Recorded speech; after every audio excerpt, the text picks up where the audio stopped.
ठीक है, एक नहीं नहीं, आप अपने आपकी बात सुन के, और ये जैसे नरेंद्र मोदी जी नाम बदल देते हैं ना, सुनिए पद्मजा, जैसे नरेंद्र मोदी जी नाम बदल देते हैं, ट्रेनों के का कलर बदल के उनको लगता है कि हमने नई नई चीजें इजहार कर ली है, ट्विटर पे लिख देंगे कि 7000 ट्रेन छठ के लिए हम भेज रहे हैं स्पेशल, ट्रेनों का पता नहीं है, जैसे कह देंगे कि चप्पल वाले को हवाई जहाज की यात्रा कराएंगे। और शुभ्रान जी, आपने इतनी सारी चीजें बिल्कुल बात की जलेबी बना दी, इसलिए गोहाना वाली जलेबी भी नहीं, क्योंकि आप नहीं कोई बात, नरेंद्र मोदी की नाकामी, आप मौका दे दीजिए। ओके ओके, जलेबी है मैडम, थैंक यू। जलेबी तो जरूरी है, जलेबी का संबंध शिवम त्यागी के साथ बहुत बढ़िया। बिल्कुल, आज दिवाली भी है, जरूर घर जाके जलेबी खाइएगा। आज डिसअलाइंड है वो बहुत ज्यादा दिवाली की वजह से, शायद ज्यादा खुश रहे होंगे। मैं एक चीज कहना चाहता हूं, जितनी भी बातें उन्होंने बोली वैसे तो वो टॉपिक से कोई रिलेटेड है नहीं, लेकिन मैं फिर से कह देना चाहता हूं, जहां तक किसी के घुसने का सवाल है, नहीं कोई देश में घुसा है। प्लीज, ये एक फॉरवर्ड डिप्लॉयमेंट का विषय था, जहां पर 50,000 सैनिक हमारे खड़े थे, 50,000 उनके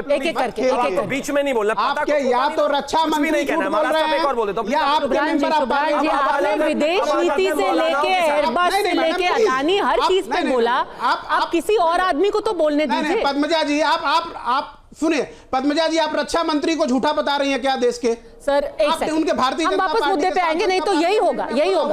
पर मुझे मेरे जहन में एक सवाल है, देश के रक्षा मंत्री गलत बता रही हैं। शुभ्रान जी, नहीं, हमारे देश के रक्षा मंत्री इनके प्रवक्ता की शाम को नौकरी चली जाएगी, आप राजनाथ सिंह जी को झूठा बता रही हैं। ठीक है, तो आपको खुश होना चाहिए ना, आप एक एक करके सारे प्रवक्ताओं की नौकरी ले लीजिए, एक एक करके। पर मैं वापस मुद्दे पे आऊंगी, भारतीय जनता पार्टी के मेंबर ऑफ पार्लियामेंट का पार्लियामेंट के अंदर दिया हुआ बयान झूठा है क्या? हमारे देश के रक्षा मंत्री, हम सबके लोकप्रिय राजनाथ सिंह, उत्तर प्रदेश की आन बान शान को आप झूठा बता रही हैं, गलत बता रही हैं उनके बयान को, क्या बात कर रही हैं?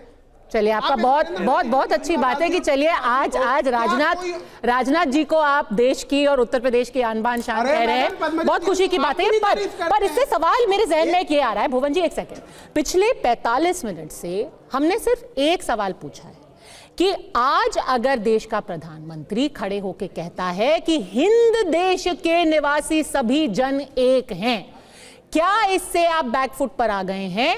क्या एक नैरेटिव वो सेट हो गया है? क्योंकि पिछले 45 मिनट से हम देख रहे हैं कि आप डायरेक्टली इसका जवाब नहीं दे पा रहे। सीधा सवाल है, सीधे सीधे बोल रहे हैं, वो ये नहीं कह रहे हिंदू एक है, मुस्लिम एक है, सिख एक है, जाट है, ईसाई, वो कह रहे हिंद देश के निवासी, इस देश के लोग एक है।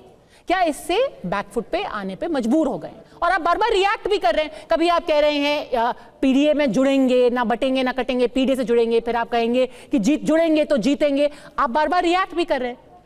भुवन जी देखिए, पद्मा जी, समाजवादी पार्टी एक ही विचारधारा पे चलती है, वो जोड़ने की राजनीति पे, जोड़ेंगे तो जीतेंगे कहा है हम लोगों ने। और निश्चित तौर पे सामाजिक न्याय का जो मुद्दा है, किसको जोड़ेंगे?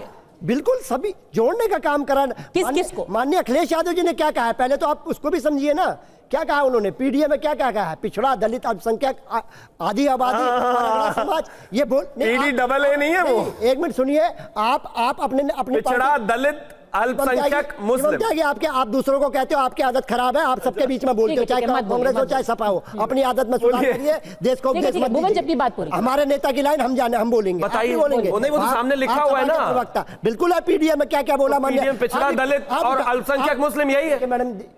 ठीक, भुवन जी उनको बोलने दीजिए। पिछड़ा, दलित, आप ऐसे ही तो करते हैं, यही तो प्रॉब्लम है। उनको मौका दे। पिछड़ा, दलित, अल्पसंख्यक, आदिवासी, अल्पसंख्यक समाज, निश्चित तौर पे मैं कहना चाहता हूँ, आदिवासी हो गया है तो सामाजिक न्याय की जो लड़ाई है, जाति जनगणना की जो लड़ाई है, निश्चित तौर पे हम लोग उसमें आगे बढ़ने का काम करेंगे। और इनकी बातों को 80-20 की बात हो, चाहे मुसलमान हमारा मंगलसूत्र छीन लेंगे, प्रधानमंत्री जी ने कहा, ये लोगों की वोकैबुलरी में है शब्द। आज क्या बोल रहे हैं, किस लिए बोल रहे हैं, ये देश और प्रदेश जानता है, इसका जवाब फिर देगा ये देश। ठीक है, तो पीडीए तो हो गया, उसमें एक और ए अगड़ी जातियों को भी आप शामिल कर लीजिए। अगड़ा बोला नहीं है वो, उनको अगड़े भी बिल्कुल बोला, एक और ए जोड़ दीजिए फिर उसमें। माननीय अखिलेश, देखिए शिवम जी, आप प्लीज ऐसे कुछ वो मत करिए। अरे बात लॉजिकल कर रहे हैं, उनको विषय है, ये तरीका ठीक नहीं है। आपको सुधार भी, युवा हो, आपको बहुत सुधार किया। जोशी जी अपनी बातें काफी हो गई, प्लीज आप बोलिए। तो सभी का समावेश है, आप कह रहे हैं ए में हर कोई आ जाता है। बिल्कुल, माननीय अखिलेश जी की जो लाइन है वो उसी लाइन पे हम लोग चलने का काम करता है। और जोड़ा है, आपके सामने अगड़ा भी बैठा है, ठीक है। और आप देखिए ना, अगड़े में आप कह रहे हैं ना बात, आप बताइए विधानसभा का अध्यक्ष कौन है, बताइए आप प्रदेश को। ये बांटने की राजनीति करते हैं, माननीय अखिलेश जी जोड़ने का काम कर रहे हैं। ठीक है, एक सेकंड, करण वर्मा बहुत वक्त से इंतजार कर रहे हैं। करण वर्मा, पीडीए और ए में सब शामिल है। नहीं, एक बड़ा ए रख लेते हैं। एक रहेंगे तो नेक रहेंगे। अखिलेश, ए से इनके लिए अखिलेश होना चाहिए। पीडीए में बात ही खत्म हो गई, उसी में सब कुछ आ गया।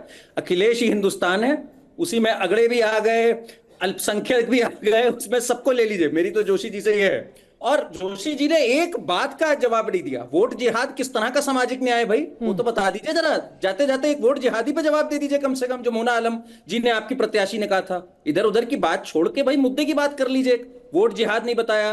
2012 में जो दलितों का वापस जॉब प्रमोशन से पीछे किया वो नहीं जवाब दिया। मुजफ्फरनगर में मुसलमान को देना है मुआवजा, उसकी बात नहीं करी। तो भाई आप कोई जवाब नहीं दे रहे। ए से आपके लिए अखिलेश है, तो अब प्लस मोहित खान वाले केस में क्या हुआ? आप पीटी को भूल गए, वहां पर सिर्फ अल्पसंख्यक की ओर बढ़ गए। तो सच्चाई यह है पद्मजा जी, इनके लिए है मुस्लिम तुष्टीकरण। हिंदुओं को जाति में बांटो, उधर मुस्लिम में जातियां मत पूछो। वहां ना बोलो पसमंदा कौन है, अशरफ कौन है, धोबी कौन है, घोसी कौन है, वहां कुछ मत करो। वहां उनको एकत्रित करो और आराम से मजे लो। ठीक है, ये सफाई महोत्सव में मुजफ्फरनगर दंगों के ठीक बाद। ठीक है, वो